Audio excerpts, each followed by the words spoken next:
오늘 우리에게 주신 하나님의 말씀은 갈라디아서 1장 11절부터 24절에 있는 말씀입니다. 갈라디아서 1장 11절에서 24절 종교 테러리스트의 변화라고 하는 제목을 가지고 하나님 말씀 보도록 하겠습니다. 갈라디아서 1장 11절부터 한 절씩 교독합니다.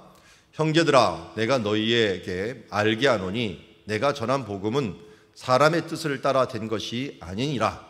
이는 내가 사람에게서 바른 것도 아니요 배운 것도 아니요 오직 예수 그리스도의 계시로 말미암은 것이라. 내가 이전에 유대교에 있을 때 행한 일을 너희가 들었거니와 하나님의 교회를 심히 박해하여 멸하고 내가 내 동족 중 여러 영갑자보다 유대교를 지나치게 믿어 내 조상의 전통에 대하여 더욱 열심히 있었으나 그러나 내 어머니의 태로부터 나를 택정하시고 그의 은혜로 나를 부르시니가 그의 아들을 이방에 전하기 위하여 그를 내 속에 나타내시기를 기뻐하실 때 내가 곧 혈육과 의논하지 아니하고 또 나보다 먼저 된 사도들 된 자들을 만나려고 예루살렘으로 가지 아니하고 아라비아로 갔다가 다시 다메섹으로 돌아갔노라. 그 후 3년 만에 내가 게바를 방문하려고 예루살렘에 올라가서 그와 함께 15일을 머문 동안 주의 형제 야고보 외에 다른 사도들을 보지 못하였노라.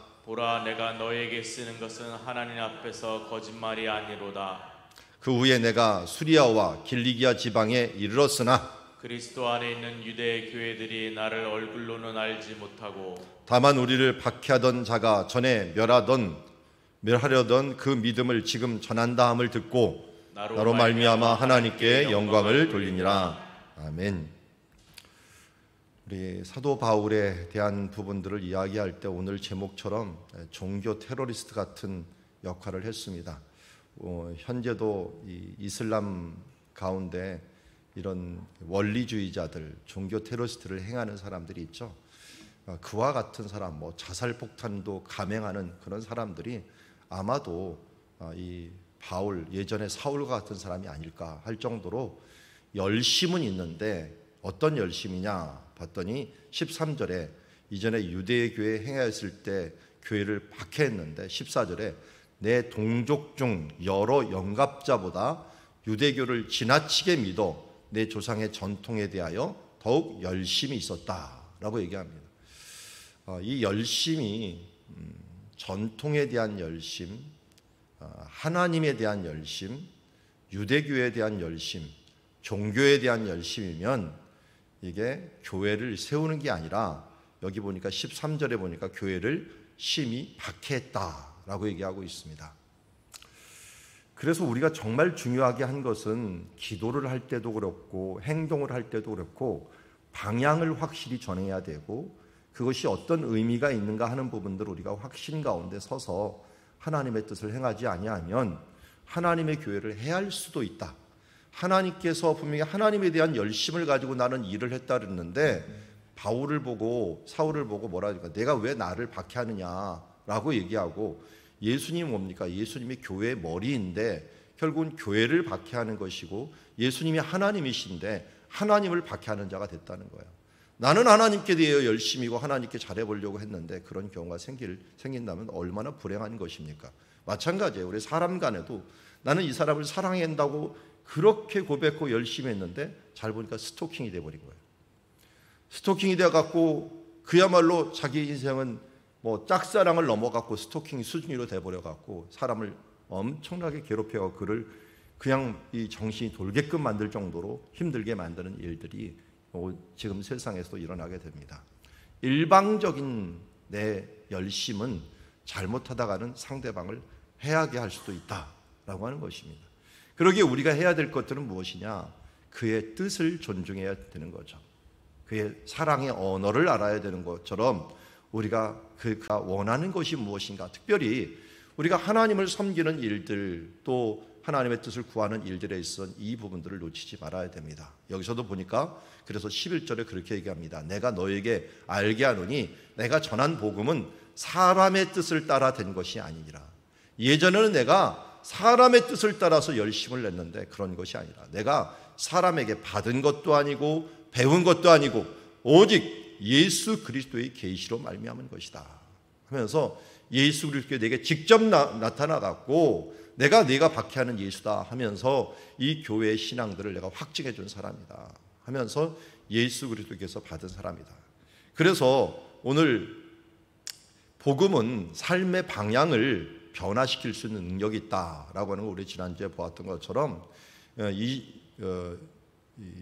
사도행전 22장 3절에 보면은 사람들한테 자기가 자신을 소개할 때 유대인으로서 길리기아 다소에 낳고 이석에서 자라 가말리엘이라고 하는 최고의 선생 문화에서 우리 조상의 율법에 엄한 교훈을 받았고 오늘 너희처럼 너희 모든 사람 하나님에 대해 열심히 있는 자라고 자기가 고백하고 있습니다. 아니 하나님에 대한 고백을 할 때 너희 모든 사람처럼 있는데 그 앞에서는 뭐랍니까? 동족 중 여러 영갑자보다 유대들을 지나치게 믿어.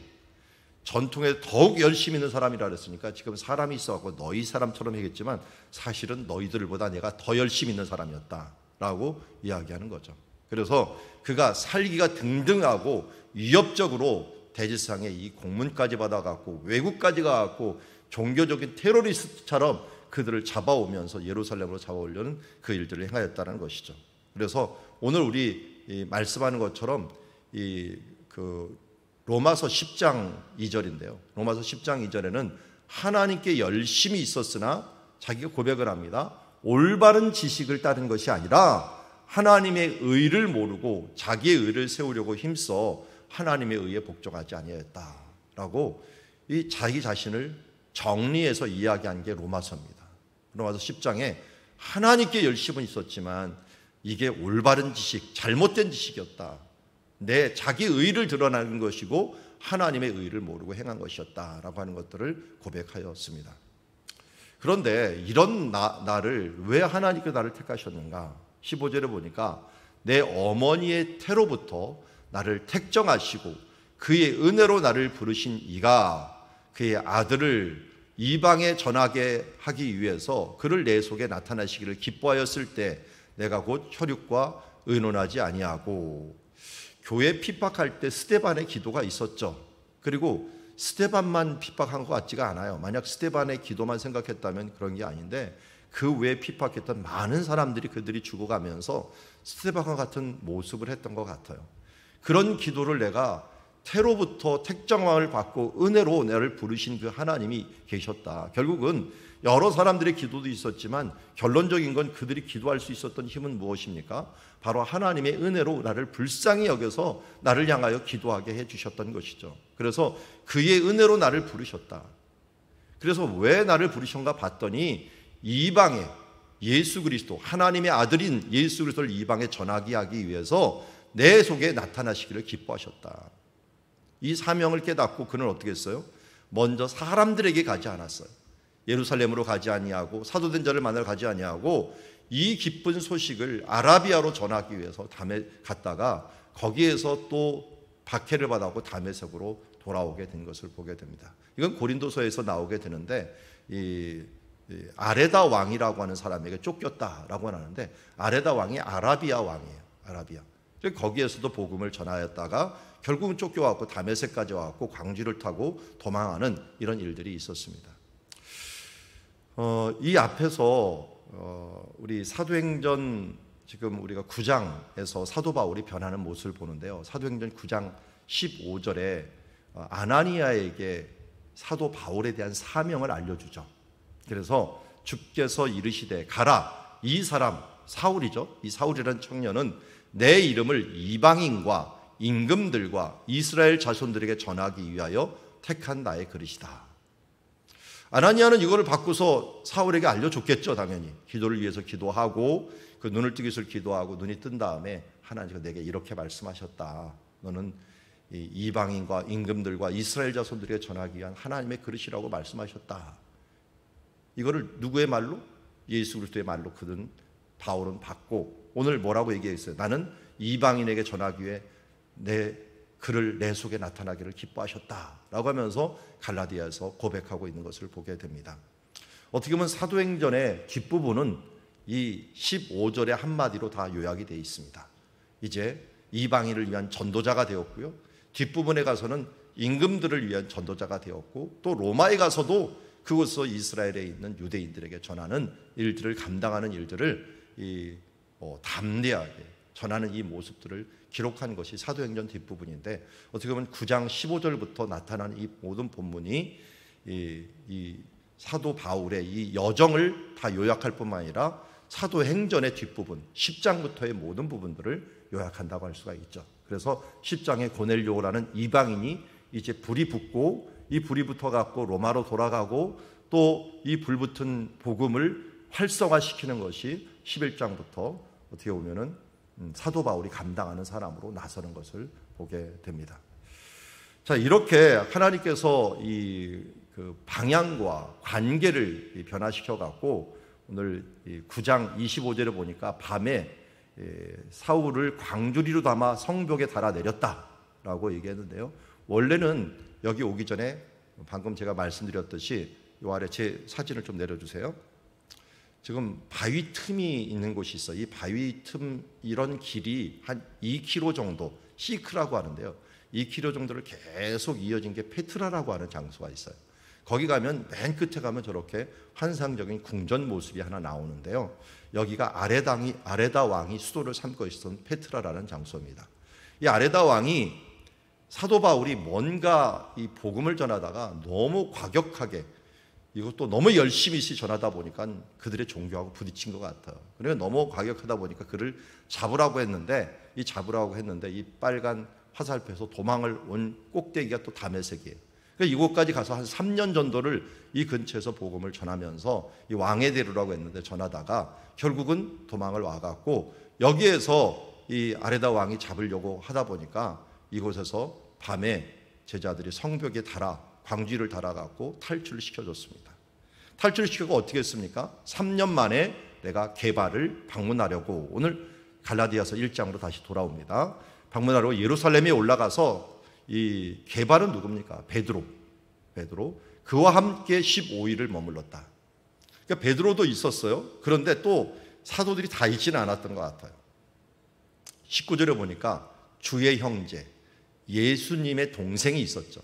그가 변화되어서 그 지도자가 돼 있었는데 야고보가 있었다. 그 야고보 외에 다른 사도들을 보지 못하였노라 라고 했으니까 핵심적인 사람은 둘 다 본 거예요. 왜냐하면 사도들 중에 대표인데 왜 사도들이 다 어디 갔을까요? 다 선교를 간 거죠. 이제 땅끝까지 선교를 가고 사도 베드로가 있었고, 그 다음에 야고보는 이 12사도는 아니었지만 전도되는 대부분 사람들이 바리새파 사람들이었어요. 이 바리새파 사람들의 수장격을 한 사람이 예수님의 동생 야고보였습니다. 바리새인들은 굉장히 전통을 중요시 여기는데 전통을 또 무시할 수는 없어요. 이 전통을 가지고서도 예수를 믿는다면 그들이 바른 전통으로 인도될 수가 있기 때문에 바리새파적인 기독교인, 그리고 이 바리새파를 떠나서 서민적인 그냥 예수님을 믿은 사도들, 이런 사람들이 합쳐져 갖고 큰 흐름을 가지고 있었는데, 이 야고보를 봄으로 큰 두 개의 기둥과 같은 사람들을 만나게 된 것이다. 자, 그들을 만나 갖고 자기 복음을 확인한 거예요. 자기가 예수님을 만나고 이렇게 말씀을 들었고 이런 말씀에 대한 깨달았는데 이게 맞느냐 하는 것들을 사도들을 통하여 또 이 야고보를 통해서 그것을 확인을 받은 거죠.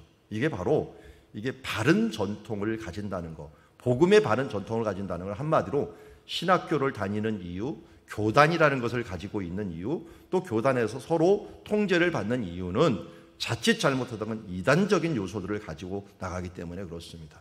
요새 많은 사람들이 이런 틀을 전통을 싫어하고 뛰쳐나가는 많은 교단들이 있어. 난 교단을 안 가지겠다라는데요. 한번 살펴보세요. 10중 8구 몇 년 안에 이상한 교회 됩니다.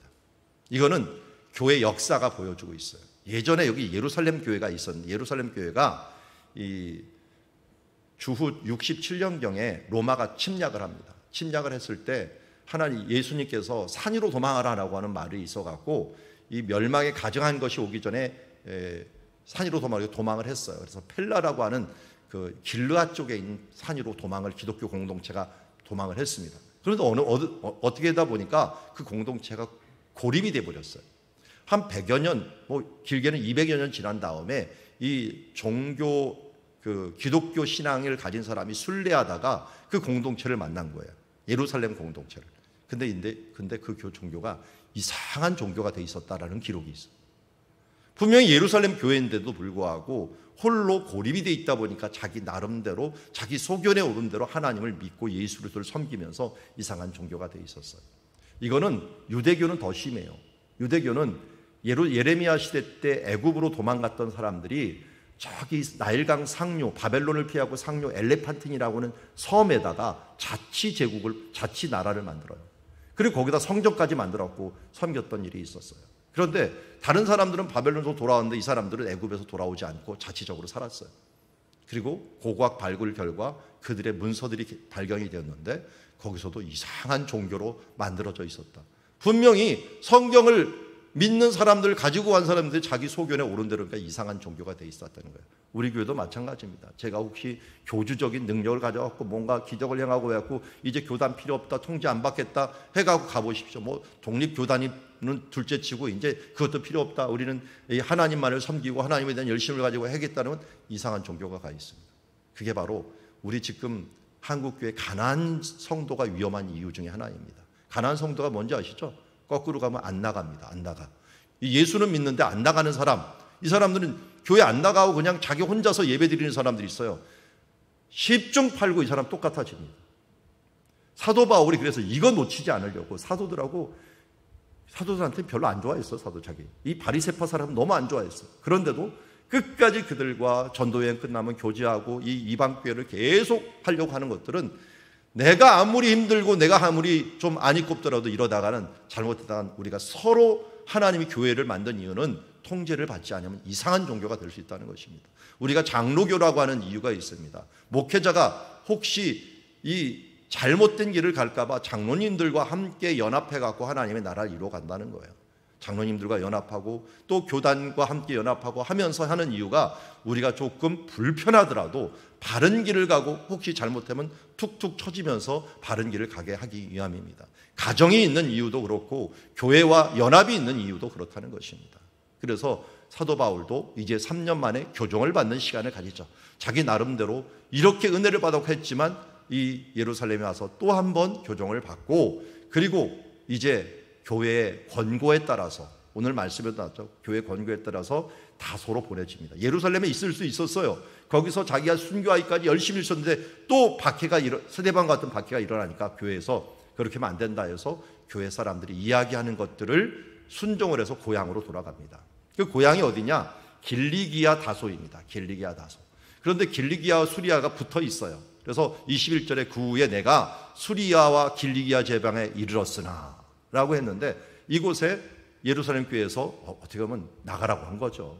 솔직히 너 여기 있다가는 큰 말썽이 일어나니까 고향 가라 했는데 거기에 이르러서 그리스도 안에 있는 유대의 교회들이 나를 얼굴로는 알지 못하였으나 우리를 박해하던 자가 전에 멸하던 그 믿음을 지금 전한다 함을 듣고 나로 말미암아 하나님께 영광을 돌리는 사람이 되었다. 내가 이렇게 박해자였으나 결국은 하나님께 영광을 돌리는 사람으로 되었다라고 말하고 있습니다. 종교 테러리스트 같은 사람, 이 예수님의 복음을 박해하려고 하다가 다메섹 도상에서 이 사도행전 9장 3절에서 회심을 하고 그리고 오늘 갈라디아서 1장 17절 18절에서 3년 동안 갈라디아 지방에서 전도를 하고 다시 돌아와 갖고 여기에서 25절에 사도행전 9장 25절에 보니까 광주로 탈출을 합니다. 탈출하고 어디로 왔다고요? 예루살렘으로 와 갖고 여기 사도 베드로를 만나고 야고보를 만나고 여기서 복음을 전하는 길에 사람들이 또 위협적인 상황들이 오니까 부딪히는 상황이 오니까 가이사랴에 내려가서 다소로 보내게 되었습니다. 거기가 길리기아죠. 길리기아 갔고 그를 통해서 어떤 일이 일어났다 그랬어요. 앞에 보니까 하나님께 영광을 돌리다 그랬는데 31절에 사도행전 9장 31절에는 그리하여 온 유대와 갈릴리와 그리고 사마리아 교회가 평안하여 든든히 서가고 주를 경외함과 성령의 위로로 진행하여 수가 더 많아지니라. 예루살렘 지역에서도 하나님의 큰 부흥이 일어나고 또 길리기아 다소 이방 지역에서도 큰 부흥이 일어나는 하나님의 은혜가 있는 일들이 있어졌다는 것입니다. 오늘 종교 테러리스트의 한 사람의 변화가 얼마나 놀라운 역사를 이루었는가. 우리 예루살렘 지역과 그리고 유대 지역에 큰 하나님의 은혜가 있었고 또 이방 지역의 길리기아와 다소 지역뿐만 아니라 나중에 수리아라는 지역에서는 이방인 교회가 만들어지면서 엄청난 부흥, 특별히 그리스도인이라는 이름을 얻었고 그것 때문에 사울이 차출이 돼갖고 목회자로서 일할 수 있는 그런 길들을 얻게 된 것을 보게 됩니다. 결국 한 사람의 변화가, 한 사람의 희생이 이 세계를 살렸듯이 한 사람의 변화가 복음을 땅끝까지 전하는 큰 역사를 이루게 되었습니다. 바울은 교회에 박해하는 열심자였습니다. 전통에 대해서, 자기 의에 대해서 열심이었지만 하나님의 의로서 변화되게 되었습니다. 하나님의 은혜였습니다. 하나님의 은혜로 자기를 택하사 이방인의 사역자로 삼으심으로 말미암아 이 변화가 일어났다라고 그는 고백하고 있습니다. 결국 그 사람의 변화로 말미암아 온 유대와 이방 지역까지도 하나님께 영광을 돌리는 일들이 일어난 것을 보면서 우리 한 사람의 변화가 우리 가정에서 또 우리 순에서 우리 교회에서 이 세대에서 얼마나 놀라운 결과를 가져온다는 사실들을 알고, 그리고 다시 한번 우리가 하나님의 은혜로 구원받은 자답게 살아가고 그로 인하여 기뻐하고 그를 인하여 열심을 내되 내 열심이 아닌 하나님의 열심, 하나님의 뜻에 대한 열심으로 하나님께 나아가는 주의 자녀들이 되기를 주의 이름으로 축원합니다. 기도하겠습니다. 하나님 아버지, 한 사람의 희생으로 말미암아 바로 복음이 이 땅에 들어오고 그 복음으로 말미암아 우리가 구원받는 역사가 이루어지게 하심을 감사드립니다. 이제 한 사람의 종교 테러리스트의 변화가 그 복음의 그야말로 세상 땅끝까지 퍼지는 복음의 큰 역할을 감당했던 모습을 보게 됩니다. 우리는 과거에는 모두 교회를 박해하는 열심자였을지 모르지만 이제는 은혜로 나를 택하사 주님 하나님의 뜻을 이루기 위하여, 하나님의 사명을 이루기 위하여 우리를 불렀사오니 그 사명자로 살아가게 하여 주시옵시고, 이제 박해자가 전도자로서 살아감으로 말미암아 하나님께 영광을 돌리고 주변 사람들에게 하나님의 은혜를 전함으로 하나님의 나라를 확장시키는 역사를 이루게 하여 주시옵소서. 예수님의 이름으로 기도드리옵나이다.